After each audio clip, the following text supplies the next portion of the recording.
average consumer, and they tend to most often stick to the kit lens. Now I know that a smartphone cannot truly replace a DSLR in terms of sensor size and interchangeable lenses, for example, but this comparison is really just about the image quality, and if you, as the average consumer, even still need to buy any budget DSLRs just for taking a couple of pictures if you have a great smartphone.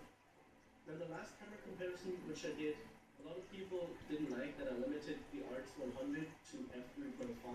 I did that so that the depth of field would be similar due to the different sensor sizes. Now I will leave all the cameras in auto mode, which means the aperture is not adjusted to the different sensor sizes. Yes, I know they all have manual modes, but for the sake of this comparison, I will leave them all in auto. Of course, all are unedited and come straight out of the cameras. Starting with the images taken in good lighting, they all are very detailed and crisp. Sure, the S7 has less megapixels on theory.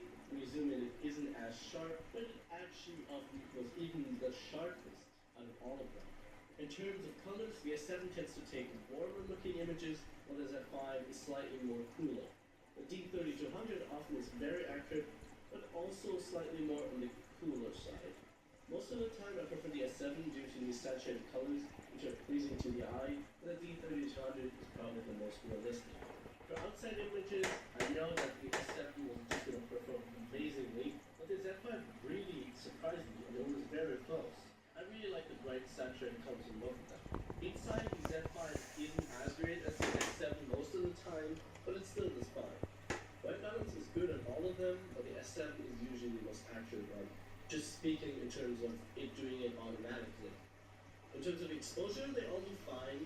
The D3200 is usually the most accurate one, but sometimes can be a little darker compared to the rest.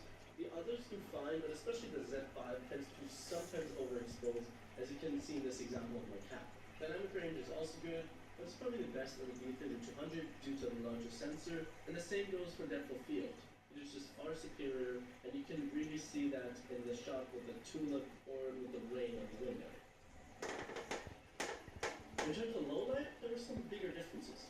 The S7 is advertised as being amazing in low light, and while it usually is brighter than the others, images often have a yellowish tint to them, and in extreme low light can even be desaturated, as you can see in this example from the other camera comparison video. But overall, it does do a good job. The Z5 sadly is not good at all. The images are often desaturated, grainy, and like in this example of the shoot picture, just very bad. The D3200 is pretty good due to its larger sensor, which can just capture a lot more light.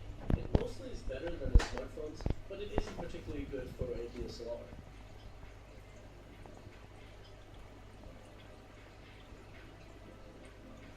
And lastly, there's video. Image quality wise, I definitely, without a doubt, prefer the S7, and it also is the only one that captures 4K video. However, the jello effect in 4K is very annoying and needs to be fixed in the software update. The Z5 is nice, but for some weird reason, it is restricted to 1080p. The D3200 is fine, but it is manual focus only really.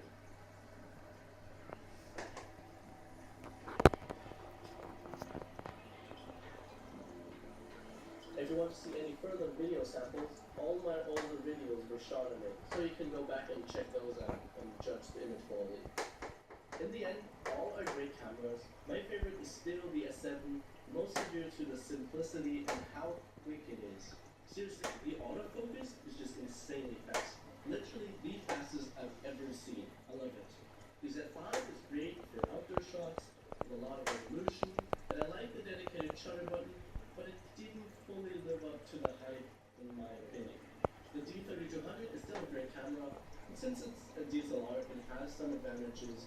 For example, in terms of depth of field, it is definitely the best one out there of all of them. I can still really recommend this camera